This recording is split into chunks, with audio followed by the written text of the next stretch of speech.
कैसे हैं आप सभी। हम फिर से हाजिर हैं एक नई वीडियो लेके। आशा है आप सभी अच्छे ही होंगे। चलिए, आज का टॉपिक है आज का टॉपिक है लिंग। ठीक है, तो आज हम हिंदी में लिंग क्या होता है इसके बारे में पढ़ेंगे। ये कितने प्रकार का होता है, इसकी कैसे पहचान की जाती है, ये सब पढ़ेंगे। अगर आपको वीडियो पसंद आए तो वीडियो को लाइक करें, शेयर करें एंड सब्सक्राइब करें और बेल आइकन दबाना ना भूलें। ठीक है, आइए इस टॉपिक को स्टार्ट करते हैं। ठीक है, लिंग। कि लिंग का अर्थ क्या होता है। ठीक है, सबसे पहले तो हम क्या जानेंगे कि लिंग का अर्थ क्या होता है। तो लिंग का जो शाब्दिक अर्थ है वो है चिन्ह। ठीक है, अगर इसका शाब्दिक अर्थ देखें तो वो है चिन्ह। ठीक है, अब फिर ये आता है कि लिंग की परिभाषा क्या होती है। तो शब्द के जिस रूप से ये जाना जाए कि जो वर्णित वस्तु है वो वर्णित वस्तु या फिर व्यक्ति पुरुष जाति का है या फिर स्त्री जाति का है, तो उसे लिंग कहते हैं। यानी कि हमें लिंग कैसे पता चलेगा कि शब्द के जिस रूप से हमें ये पता चल जाए कि जो वर्णित वस्तु है, जिसका वहाँ पे जिस वस्तु की या जिस व्यक्ति की बात की जा रही है वो पुरुष जाति का या स्त्री जाति का है, तो वही चीज़ जो होती है वो लिंग कहलाती है। ठीक है दोस्तों, अब आता है कि हिंदी में लिंग के प्रकार कितने हैं। ठीक है, कितने प्रकार के लिंग होते हैं हिंदी में।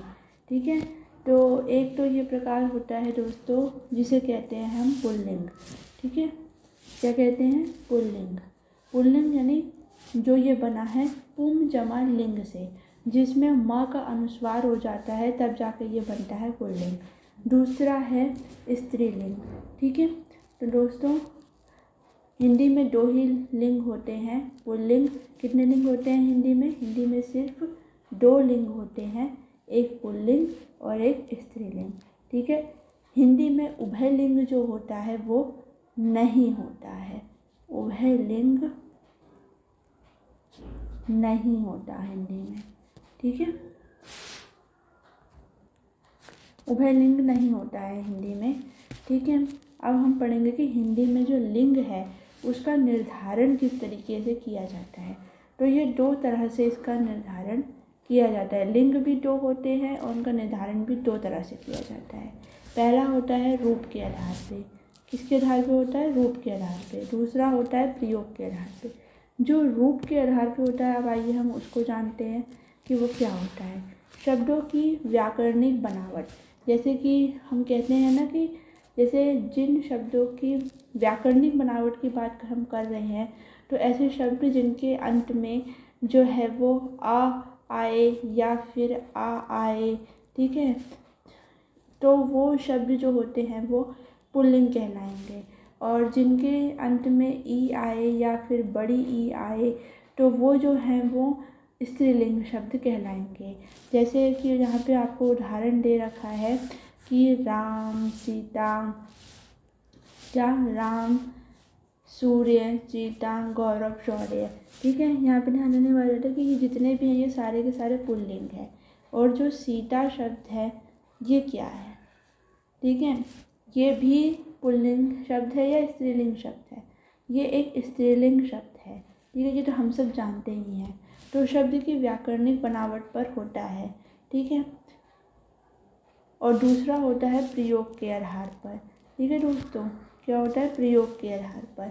तो शब्द जो है, संज्ञा जो होती है ना, उसके साथ जब किसी विशेषण को, कारक को या क्रिया का प्रयोग किया जाता है तो उसके आधार पर हम आइडेंटिफाई करते हैं कि वो पुल्लिंग है या फिर स्त्रीलिंग है। इस तरीके से, मतलब संज्ञा के साथ अगर हम ये देखते हैं कि जैसे एक संज्ञा है, क्या है?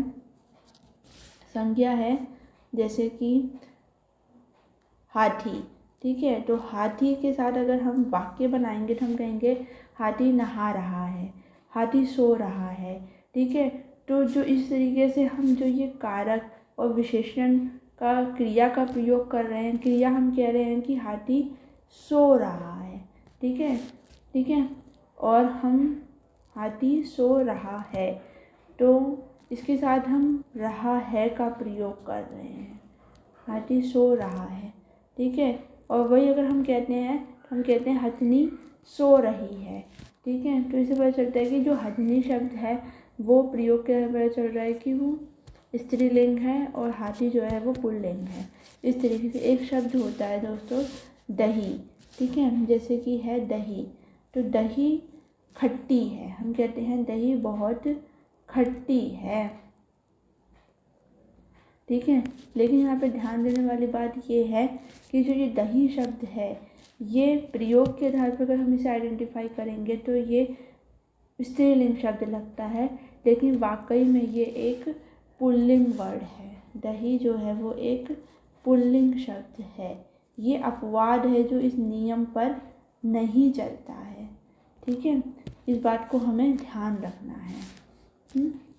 तो आगे मैं आपको रूप के आधार पर कैसे लिंग की पहचान करते हैं और प्रयोग के आधार पर कैसे पहचान करते हैं कि मैं अपनी आने वाली वीडियो में बताऊंगी आपको कल। तब तक के लिए नमस्कार, इजाज़त दीजिए, ठीक है। Thanks for watching.